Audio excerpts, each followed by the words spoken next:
50m 인근에 이 주위에 교회가 몇 개 있는지 아세요 혹시? 10개는 안 돼요. 바로 요 근처에 그냥 건물 옆에 맞은편 건물을 해서 제가 설명을 드리면 오른쪽 옆에는 말씀사람교회라고 있어요. 지금은 그 말씀사람교회가 아마 하지 않고 있는 걸로 알고 있어요. 충대 교수님이면서 목사님이신 분이 학생들 상대로 예배를 드리고 했던 교회입니다.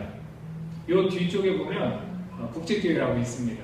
거긴 제가 저희들 여기 들어올 시기에 인테리어를 하고 들어온 교회인데 그 교회도 역시 충대 교수님을 하시면서 목사님이신 분께서 중국인 학생들, 뭐 국제지만 대부분 중국인 학생들 상대로 예배를 드리고 있는 그 교회입니다. 이 건너편에는 건물이 굉장히 좋은 교회가 하나 있어요. 2단인 거 여러분 아시죠? 대전교회라고 구원파 2단 교회가 있습니다. 그리고 그 옆 건물에는 구세군 교회가 있습니다. 그리고 저희들 이곳에는 유치인지 교회가 있는 거죠. 굉장히 다양하죠. 특징들이 있어요, 교회마다. 그리고 각 교회마다 보면 그 교회의 가장 중요한 부분이 바로 우리 지체들 아닙니까? 우리 개인이 교회니까 그 교회들 또한 개개인의 그 교회들 또한 굉장히 다양해요. 그래도 그 신앙생활에 우리가 노선, 색깔 이렇게도 표현할 수 있지만 좀 더 비중을 두고 있는 비중을 차지하는 그런 신앙 습관들이 있더라고요.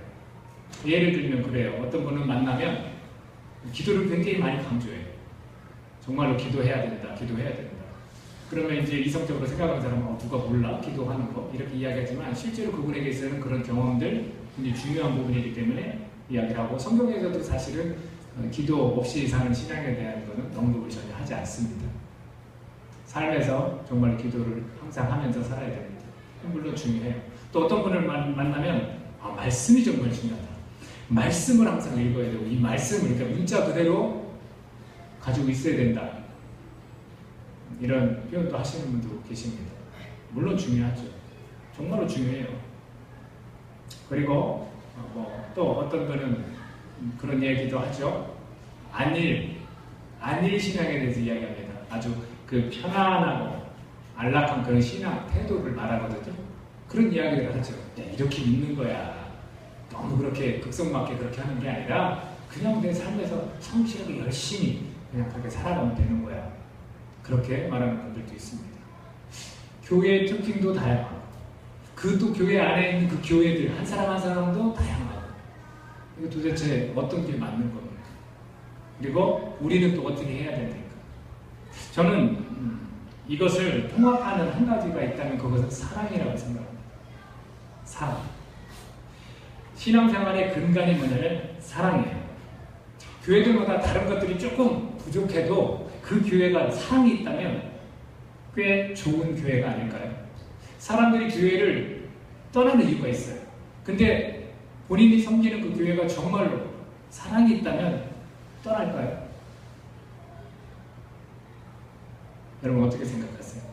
한국 교회가 지금 사랑이 정말로 교회 안에 많다고 생각하십니까? 그 얘기는 다시 얘기하면 뭐냐면 한국 교회라는 얘기는 전체적으로 어떤 조직적인 그런 교회도 얘기하지만 여러분 스스로가 교회잖아요. 여러분 스스로 안에 교회로서 한국에 있는 교회로서 여러분 사랑이 정말로 가득하다고 생각하십니까? 교회에 사랑이 가득하다는 건 뭐냐면 내 안에 사랑이 가득해도 그 교회 조직체 교회를 떠나지 않습니다. 그만큼 사랑이 중요하다는 거죠. 천사의 말을 하는 사람도 사랑 없으면 소용이 없고 심오한 진리 깨달은 자도 울리는 징과 같네. 이 찬양 아시죠? 하나님 말씀 전한다 해도 그 무슨 소용 있나. 사랑 없으면 소용이 없고 아무것도 것도 아닙니다. 사랑이 정말 중요합니다. 사랑. 저는 제2교회는 가난하지만 부유하다고 생각을 합니다. 왜 그럴까? 제가 마지막에 가서 이야기를 해드리겠습니다. 예수님은 우리가 지난 시간에 봤지만 예수님의 그 사랑은 완전성과 지속성이라고 그랬어요. 그래서 13장 1절에서 세상에 있는 자기 사람들을 사랑하시되 어떻게 사랑하셨다고 그랬어요? 끝까지 사랑하셨다.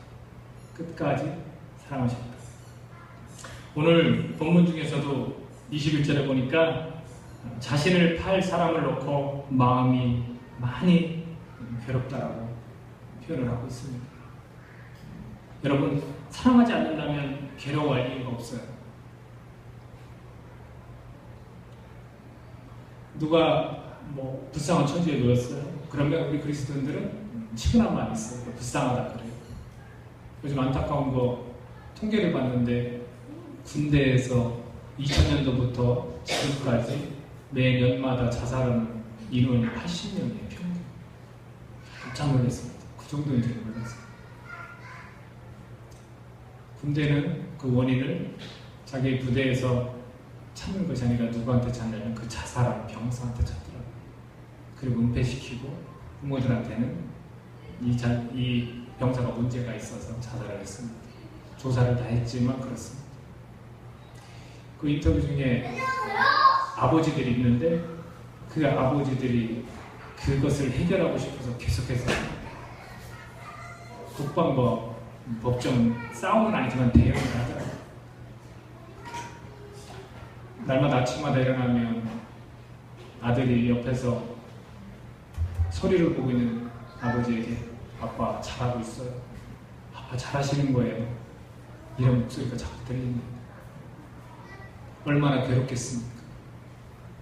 여러분, 만약에 우리가 그 아버지를 이해한다고 치지만 우리는 괴롭지 않아요. 그냥 불쌍하고 안 됐구나라고 하고 억울하고 막 그런 분통이 터지는 거지 괴롭지는 않아요. 오늘 예수님께서 괴롭다고 표현을 하세요. 괴로워요. 누구 때문에? 제자 중에 하나인 12제자 중에서 하나인 사람이 예수님 팔아야 되는데 그 마음이 얼마나 괴로워요. 이게 바로 사랑이에요. 사랑. 그러면서 동시에 오늘 본문에도 진실로 진실로라는 구절이 두 군데가 나와요. 제가 말씀드렸지만 진실로 진실로는 뭐겠어요? 요한복음에서 특히 잘 나타나는 표현인데 아멘 아멘 이런 뜻이잖아요. 옳습니다. 그렇습니다. 맞다 라는 거예요. 아주 중요하다는 강조점. 그게 두 구절이 나와요. 21절에서 진실로 진실로 너에게 이르노니 너희 중 하나가 나를 팔리라. 명백한 사실이라는 거예요. 그 대상이 누굽니까? 바로 유다. 또 한 구절이 있습니다. 38절입니다. 예수께서 대답하시되 내가 나를 위하여 네 목숨을 버리겠느냐? 내가 진실로 진실로 내게 이르노니 닭 울기 전에 내가 3번 나를 부인하리라. 물론 예수님도 말씀하셨어요. 나중에는 네가 내 길을 걸을 것이다. 근데 지금은 아니라는 거예요. 그럼도 진실로 진실로 네가 나를 3번 부인할 것이라고 말씀하셨습니다. 진실로 진실로가 보여주는 강조점이 뭡니까? 이 가룟 유다와 베드로의 그 대상을 두고 말씀하신 강조점이 뭐냐면 사람의 불완전성, 사랑을 보여주는 거예요. 사람은 사랑할 수 없어요. 여러분 사랑하세요? 좀 계속해서 이제 설명을 할 건데 여러분 사람은요 사랑할 수 없어요. 떡 조각을 받은 후에 사탄이 가룟 유다 속으로 휙하고 들어갔다고 표현했습니다. 그리고 그가 조각을 받고 곧 밖으로 나가니 밤이라고 했어요. 밤이라고 표현을 왜 썼을까요? 그냥 밖으로 나갔더라 하면 되는데 왜 꼭 밖으로 나가니 밤이더라. 그 표현은 뭐냐면 바로 이 어둠, 밤의 지배를 받는 자가 된다는 겁니다. 에베소서 2장 3절에서 우리 인간의 모습을 뭐라고 표현했습니까? 본질상 진노의 자녀라고 표현하고 있어요. 그와 반대되는 것, 빛이 누굽니까? 예수님입니다. 이 세상이 어둠이고 예수님 빛이고 이 세상이 예수님 거고 이 자기 백성으로 해서 이 땅에 오셨다고 했어요. 그러면 빛으로의 삶을 살기 위해서 오신 거고 우리가 그런 어둠의 자녀가 아니라 빛의 자녀라고 말씀해 주시는 겁니다. 이 삶의 어둠에서 빛의 자녀로 사는 이 삶의 획을 긋는 그것이 바로 뭐냐면 십자가 사랑입니다. 그 십자가 사랑 때문에 어둠의 지배자가 아닌, 그런 지배를 받는 자가 아닌 빛의 자녀로서 우리가 살아가게 된다는 겁니다. 우리는 주님의 그 완전성을 따라할 수 없어요. 그 죽음, 십자가에 대해서 죄를 속하는 그 죽음 우리가 따라할 수 없습니다. 그러나 우리는 그 완전성의 사랑을 받았습니다. 그리고 이 자리에서 우리 예배 정세에 앉아 계신 분에게 그 사랑을 받아야 될 사람도 있습니다. 또 지속성을 우리가 이어받으면서 사랑을 하는 자예요. 지금 예수님께서 여러분을 사랑 안 한다고 여러분 말할 수 있나요? 사랑하고 계세요. 하나님이 계속해서 우리를 사랑하고 있어요. 우리는 그 지속성의 영향을 받고 그 사랑으로 계속해서 삶을 살아가는 자라는 이야기입니다. 우리의 사랑은 완전성은 없습니다.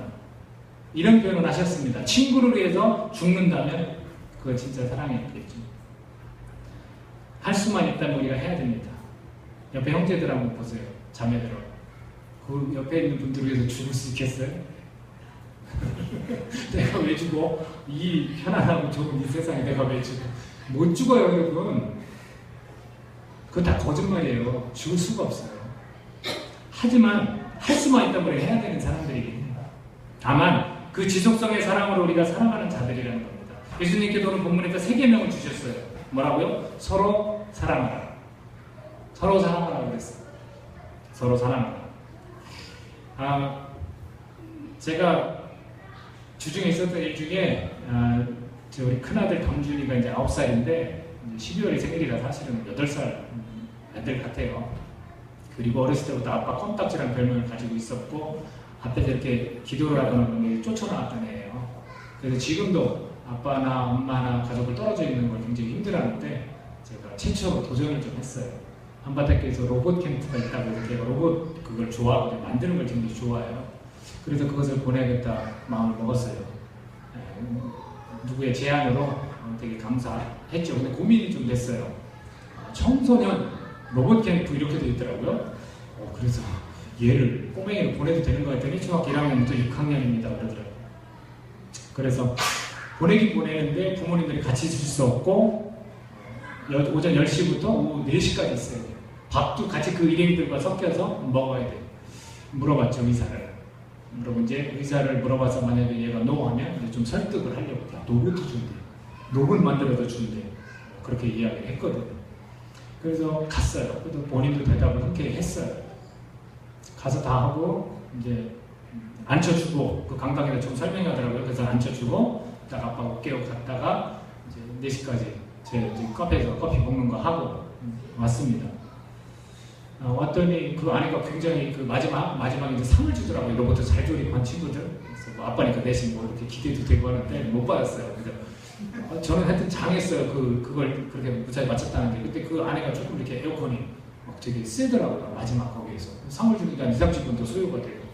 그래서 끝나고 나왔어요. 나와서 이제 집으로 가기 전에 병원 잠깐 들렸다가 이제 집으로 왔는데 얘가 상태가 조금 이렇게 제가 느낌이 딱 안 좋더라고요. 차 안에 앉았는데 막 약간 이런 표정을 한번 짓고 그러더라고요. 그래서 담준아 괜찮아? 뭐 토할 거 아니야? 미리 얘기해야 돼? 그랬더니 아니요 괜찮아요 그러더라고요. 그래서 집에 가서 이제 엘리베이터 딱 타려고 하는데 앞에서 막 토스가 와야지. 점심 때 먹었던 굉장히 맛있게 먹었다고 그랬거든요. 돈가스 막 이런 거 돈가스 막 그래서 주춤했죠. 아참 내가 아들한테도 혹독한 일을 했나. 근데 한편으로는 경험을 해야 된다.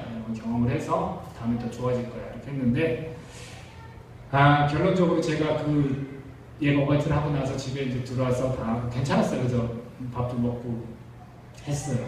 그리고 뭐 소개팅을 끄집어 대니까 괜찮더라고요. 근데 엄마가 물어봤나. 답전화 너 긴장됐었어? 그렇다. 모르는 사람들과 같이 식사를 하려면 굉장히 힘들었대요. 우리 아들은 그게 좀 힘든 성향이었거든요. 그래도 여하튼 잘해서 밤에 제가 꼭 깨안고 잤습니다. 어떻게 했겠어요? 기도했죠. 아들을 위해서. 그래서 제가 그런 생각이 들었어요. 하나님 제가 우리 이런 아들 이렇게 사랑하는데 날마다 하나님은 저를 얼마나 더 사랑하시는 것 그런 사랑도 느끼는 그런 시간이 되었습니다. 아들을 사랑하는 거 어렵지 않아요. 쉬워요. 그 TV에서 생명의 최전선이라는 걸 봤는데 어떤 청년이 딱 쓰러졌어요. 근데 그 기흉 폐에 구멍이 생기는 거예요. 그래서 공기가 차는 거예요. 그걸로 쓰러진 거예요. 그래서 응급실에 실려갖고 그 아버지가 왔어요. 대부분 키가 좀 크고 마른 체형들이 잘 그런데 그 기흉이라는 거를. 그래서 그게 관을 딱 꽂아서 그 공기만 빼내면 하루 이틀 지나면 괜찮은 사람들이 있고, 그 하루 이틀 지났는데도 그것이 남아있으면, 공기가 계속 남아있으면 수술을 해야 돼요. 그 아버지가 와서 이제 놀랬어요. 아들 그렇게 되니까 어떤 아버지가 안 놀랬겠어요. 근데 이제 이틀 정도 지났더니 수술을 해야 될 상황이 됐고 수술을 했어요. 수술실에 딱 들어갔는데 인터뷰를 딱 하는데 이 아버지가 하는 이야기가, 제가 아들로서 우리 아버지가 병원에 들어가 수술하는 적이 있대요. 근데 그때는 굉장히 막 그 시간이 진짜로 막 힘들고 어려웠고 그랬는데, 지금 내 아들이 들어갔는데 이건 비교할 수 없을 정도로 더 마음이 힘들다. 이제 그러시더라고요. 그게 이제 아버지의 사랑 아니겠어요? 자식을 향한 아버지의 사랑. 그래서 뭐 자식을 낳아야 뭐 부모님의 마음을 안다, 뭐 이런 얘기도 어른들이 하시는 것처럼 그런 사랑. 또 이런 사랑도 있을 수 있습니다. 연인관계 사랑. 그죠? 연인관계 사랑 얼마나 풋풋하고 좋아요. 저희 교회에도 풋풋한 사랑하는 분들 있죠? 얼마나 좋습니까? 그 사랑은 근데 희한하게 끝까지 가는 거 없는 것 같아요. 비긴 어게인이라는 영화를 봤어요. 근데 저는 참 그 잔잔한 음악이 굉장히 막 이게 울렁울렁 감동이 됐거든요. 그러면서 한 가지 생각했어요.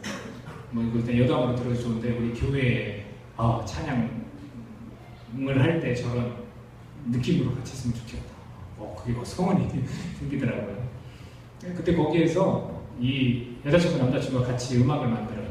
자기 거 만들면 들려주고 괜찮다 서로 이렇게 평가도 해주고, 그러다가 그 남자친구 음악이 떴어요. 그래서 영화의 음악 거기에 들어가고 대도시로 옮겨가서 막 이 계약사, 소속사 이런 거 만나서 막 잘 됐어요. 그래서 여자친구 데리고 가서 막 둘이 굉장히 기뻐하고 좋은 막 넓은 방 같은 데서 묵게 하고 서로 뽀뽀도 하고 막 굉장히 즐거워요. 근데 어떻게 됐냐면 이 남자가 다른 데 어디 영화 음악을 만들러 가야 된다, 촬영하러 가야 된다 뭐 이런 것 때문에 갔어요. 근데 여자친구 데려오지 말라고 뭐 했다. 이 소속가 팀들만 가기로 했다고 갔어요. 이제 갔다 와서 음악을 딱 만들었다고 하면서 여자친구한테 그걸 딱 들려주는데, 이 여자친구가 따귀를 딱 때려요. 누구를 위해서 이 노래를 만들었느냐. 단번에 안 거예요. 자기가 지금 같이 지내던 여자친구에서 만든 게 아니라 그 한 달 동안 가 있는 그곳에서 새로운 여자를 만났어요. 그래서 이제 딱 시간 남은 거죠. 그래서 딱 헤어졌거든요. 사랑은요, 이렇게 옮겨가더라고요. 이성간의 사랑. 좋잖아요. 근데도 지금 말씀드린 이런 사랑은 오히려 쉬워요. 핏줄 간의 사랑. 어렵지 않아요. 쉬워요. 그리고 자연스럽게 그 끌리는 이성, 그 사랑 어렵지 않아요. 할 수 있어요. 다 할 수 있습니다. 그런데 예수님은 각기 다른 이 11명의 그 제자들에게, 왜냐하면 지금 가룟 유다는 나갔거든요. 바깥으로 나가서 이 11명의 제자들에게 서로 사랑하라고 이야기를 하십니다. 베드로, 야고보, 요한, 안드레, 빌립, 바돌로메, 마테, 도마, 알페오의 아들 야고보, 그리고 유다라고도 하는 다데오. 이거 가룟 유다는 아닙니다. 다데오, 그리고 시몬. 여러분, 서로 다른 배경의 출신들이에요. 이 제자들은 핏줄도 아니고 이성도 아니에요. 부모를 떠나서 예수님을 따라온 사람들이에요. 어부들이고요, 세리들이고, 그리고 열심당원도 있었어요. 제가 말씀드렸죠. 열심당원 젤로딘, 셀로딘이라고 하는 그 손에 이 단도를 갖고 다녀서 그 나라를 조금 이렇게 어지럽게 하는 사람들을 이나마 이렇게 죽인다는 열심당원도 하나 있었어요. 여러분, 이런 사람들이 함께 어울리는 것이 어떠했겠습니까? 심지어 높아지려고 일을 놓고 다투기까지 한 그런 제자들이었어요. 좌편에 우편에 하면서 그 형제가. 어머니도 한몫 도왔죠. 그런 속이에요. 그런 무리예요. 또 동네 친구들이었고, 또 선후배였고, 가족들이 그렇게 섞여 있어요. 형제들이. 핏줄도. 근데 그 11명이 어떻게 서로 사랑을 할 수 있냐는 거예요. 이것이 바로 핏줄과 이성간의 사랑보다 더 힘들 수 있다는 거죠. 여기서 우리가 하나씩 질문을 해야 돼요. 그렇다면 어떻게 서로 사랑하는 것이 가능할까? 이 질문을 반드시 던져야 돼요. 예수님이 그 말씀 하셨잖아요. 서로 사랑하라. 그럼 어떻게 사랑을 하는 것이 가능한 겁니까? 사랑에는 세 가지가 있습니다. 헬라 문화, 이 헬라 언어를 통해서 알 수 있는 사랑이 있습니다. 필레오, 에로스, 아가페가 있습니다. 필레오는 뭐냐면 친구들 간의 우정 같은 사랑이에요. 그러면 미국에 있는 도시 중에 필라델피아라고 있잖아요. 그게 바로 필레오라는 게 필라, 그리고 아델포스라고 하는 형제, 그게 형제 사랑이에요. 그 이름이. 그래서 필라델피아, 필레오와 아델포스가 합쳐져서 만들어진 이름이에요. 그냥 그런 형제들 의리, 이런 우정, 그런 사랑입니다. 그리고 에로스는 뭡니까? 결혼 전이나 뭐 이렇게 우리가 이렇게 이루어지는 구체적이거나 이성적이거나 막 이런 그런 사랑들을 통틀어서 에로스라고 해요. 물론 결혼 후에는 이제 아가페 사랑을 우리가 만들어가야 하는데, 그렇다면 아가페는 뭔가? 아까 말씀드렸던 자식을 생각하는 그 아버지의 그런 사랑이 약간은 섞여 있어요. 근데 우리가 아가페라고 할 때는 무조건적이고 완벽한 사랑을 얘기해요. 하나님의 사랑은 보통 아가페라고 해요. 조건 없이 우리를 사랑하셨어요. 그럼 그 사랑 완벽해요. 어떻게 해요? 아들을 내어주는 사랑이에요. 아버지의 사랑이 어느 정도 섞여 있다 하지만 제가 제 아들 담준이를 다른 사람을 위해서 제가 죽일 수 있겠습니까? 지율이 죽일 수 있겠어요? 다른 사람을 위해서? 절대 못합니다.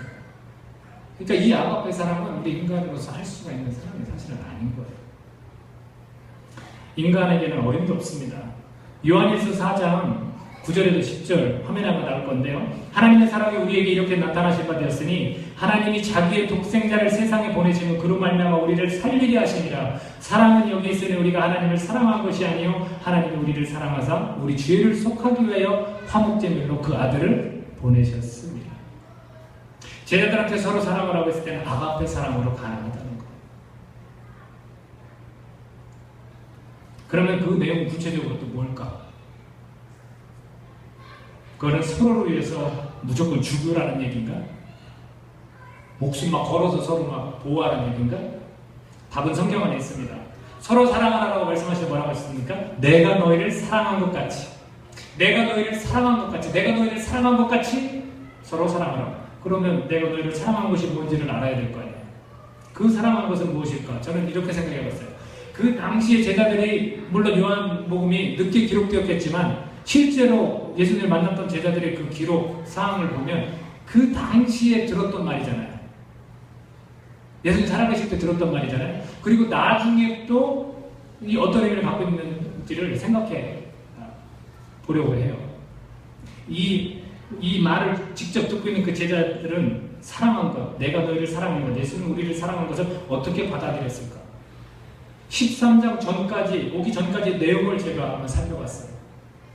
예수님이 보여준 사랑이 뭘까? 거기에는 뭐가 있었냐면 고치심이 있었어요. 누구누구를 고쳤습니까? 왕이 신하의 아들을 고쳤고 38년 된 병자를 고쳤고 그리고 날 때부터 맹인된 사람을 고쳤어요. 또 어떤 일을 하셨냐면 용서를 하셨어요.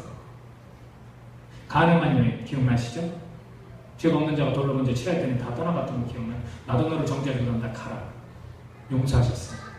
그런 사랑을 보이셨고요. 그리고 받아줌을 하셨어요. 사마리아 여인과 유대인들은 상종을 안 했어요. 마치 이렇게 동물 보듯 피해 다니고. 근데 어떻게 했습니까? 예수님은 접근하셨어요. 받아줬어요. 그리고 그가 가지고 있던 목마른 갈급함을 해결해 주셨습니다. 또 진리를 말해줌으로써 자유와 유익을 사람들에게 주셨고요. 그리고 죽은 나사로, 예수님께서 사랑하셨던 죽은 나사로를 살리셨습니다. 이런 사랑으로 너희를 사랑하였다라고 말씀을 하시고 그들은 그렇게 받아들였어요. 그리고 또 하나, 나중에 그럼 그들이 느꼈던 사랑이 뭐겠습니까? 바로 십자가의 사랑입니다. 죽으시는 걸 눈으로 보지 않았습니까? 그 죽음, 하나님 말씀 그대로 순종하심으로 그게 죽는 것. 이렇게 사랑했다는 거예요.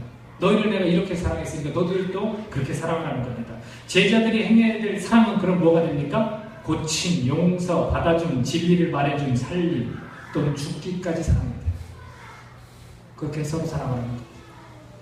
물론 이 제자들을 삼으신 건 맞지만 그 당시는요 정식 제자들의 모습은 아니었습니다. 한참 부족했어요. 언제 그들이 깨달았습니까? 그 십자가의 죽음의 의미를 깨닫고부터 그들은 서로 그렇게 사랑하게 됐어요. 더 나아가서 성령의 임함을 체험함으로써 그들의 사랑은 더 왕성해졌어요. 그리고 지금 제자들이 행해야 될 이 사랑을 계속해서 삶에서 보여줬단 말이죠. 오늘 우리도 이를 깨달아야 합니다. 십자가 그 죽음의 의미를 우리가 깨달아야 되고요. 성령이 나에게 임해서 그것이 나에게 주는 영향이 뭔지를 깨달아야 돼요. 예수님을 믿으면 성령이 임합니다. 근데 그 정도라는 게 있어요. 여러분, 그 충만함은 또 다른 겁니다. 그냥 예수님 믿고 예수님 믿습니다. 십자가 죽음 내 죄 용서해 주고 믿습니다. 그러면 내가 성령 임해서 막 충만해질 것 같아요? 그건 다른 겁니다. 그때부터 성령님께서는 이 밤의 지배를 받는 자가 아닌 빛의 지배를 받는 자로 살아가게 이미 임하시는 건 맞아요. 하지만 그 임함 가운데 그 충만함이 있어야만 더 왕성해진다는 거예요. 내가 정말 이 제대로 그렇게 살아갈 수 있게, 그 사랑을 할 수 있게 된다는 거예요. 우리의 모습을 한번 봅시다. 제가 요한 1서를 통해서 우리의 모습을 보려고 합니다. 요한 1서 2장 7절 9절입니다. 사랑하는 자들아, 내가 새 계명을 너에게 쓰는 것이 아니라 너희가 처음부터 가진 옛 계명이니 이 옛 계명은 너희가 들은 바 말씀이거니와 다시 내가 너에게 새 계명을 쓰노니 그에게와 너희에게도 참된 것이라. 이는 어둠이 지나가고 참 빛이 벌써 비침이니라. 예수님께서 어두운 이 세상에 오셨다는 겁니다. 빛 가운데 있다 하면서 예수님을 믿는 자들을 이야기합니다. 빛 가운데 있다 하면서 그 형제를 미워하는 자는 지금까지 어둠에 있는 자요. 이건 뭘 뜻합니까? 위선 또는 무지를 뜻해요. 위선이죠. 내가 예수님 사랑합니다 해놓고 여기 교회 안이나 내 가정이나 사회 속에 형제를 미워하면 위선이죠. 아직도 어둠 속에 있는 자라는 거예요. 무지죠. 내가 예수님을 믿고 있는 게 아니구나. 착각한 거죠. 요한일서 4장 20절입니다. 누구든지 하나님을 사랑하노라 하고 그 형제를 미워하면 이는 거짓말하는 자예요. 보는 바 그 형제를 사랑하지 아니하는 자는 보지 못하는 바 하나님을 사랑할 수 없느니라. 눈에 보이는 사람들도 사랑 못하면서 어떻게 하나님을 사랑하는, 눈에 보이지 않는 그 하나님을 사랑한다고 말할 수 있느냐는 거예요. 요한일서 3장 16절에서 18절입니다.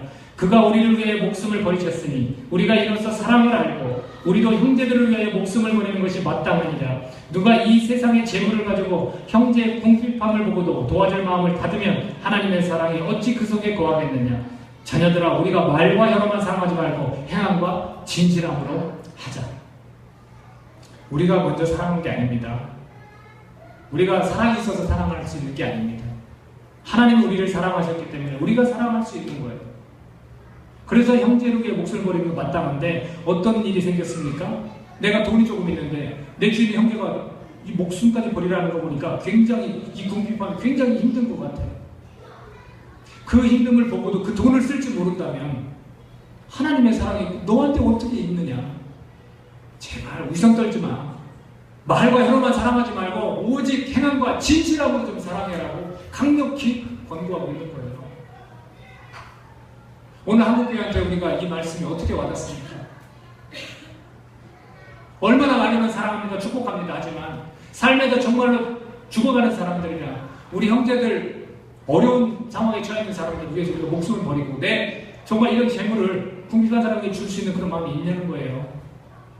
행동하는 그리스도인이 되었으면 합니다. 그리고 진실했으면 좋겠어요. 행함과 진실함으로 하라고 했잖아요. 진실했으면 좋겠어요. 내 안에 사랑이 없다. 그럼 어떻게 해야 되겠어요? 하나님, 내 마음에 사랑이 없습니다. 사랑을 깨닫게 해주시옵소서. 제가 사랑은 있다 말하면서 정말 죄송합니다. 이렇게 진실해야죠. 내 삶에서 사랑의 물줄기가 흘러가야 합니다. 하나님을 사랑하는 교회라면 어떤 일이 벌어지고 있겠습니까? GMG는 가난하지만 왜 부유한지 아십니까? 제가 말씀드린다고 그랬죠. 사랑을 그리는 교회이기 때문에 그렇습니다.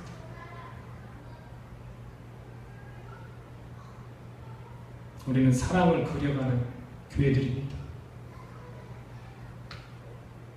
그렇게 서로 사랑하면 모든 사람이 내 제자인 줄 알리라라고 예수님은 분명히 말씀하셨습니다. 사랑을 해야 제자가 될 수 있습니다. 서로를 사랑해야 제자가 될 수 있다는 겁니다. 이보다 더 놀라운 일이 있습니다. 요한일서 4장 12절에 보니까 어느 때나 하나님을 본 사람이 없을 때 만일 우리가 서로 사랑하면 하나님이 우리 안에 거하시고 그의 사랑이 우리 안에 온전히 이루어지느니라. 서로를 사랑해야 예수님의 제자가 되고 서로를 사랑해야 하나님이 드러나신다는 거예요. 오늘날 우리 교회들에서 하나님 보이세요? 누구를 통해서 하나님이 보인다고 지금 성경은 말씀하시고 계십니까? 서로가 사랑하는 모습을 통해서.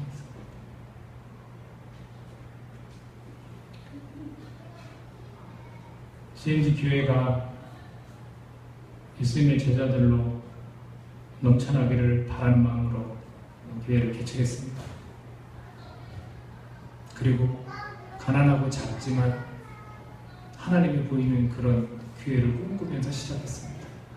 그리고 지금 우리가 그렇게 가고 있다고 저는 믿습니다.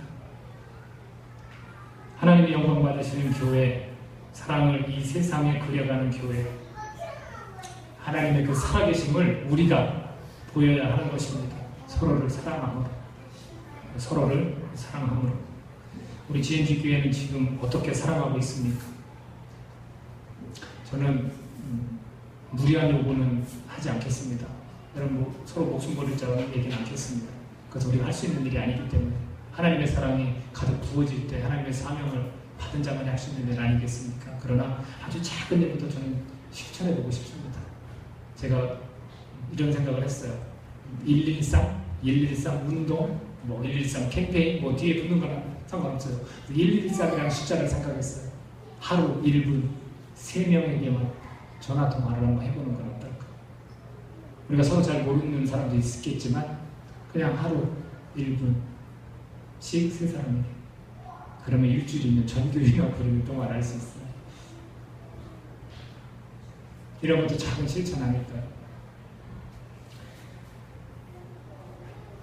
우리의 그 공동체에서 또는 우리의 가정에서 또 우리가 지내는 그 사회에서 사랑의 물줄기가 그렇게 흘러가기를 간절히 바랍니다. 고린도전서 13장에서 사랑을 이렇게 표현합니다. 사랑은 오래 참습니다. 사랑은 온유합니다. 사랑은 시기하지 않습니다. 사랑은 자랑하지 않습니다. 사랑은 교만하지 않습니다. 사랑은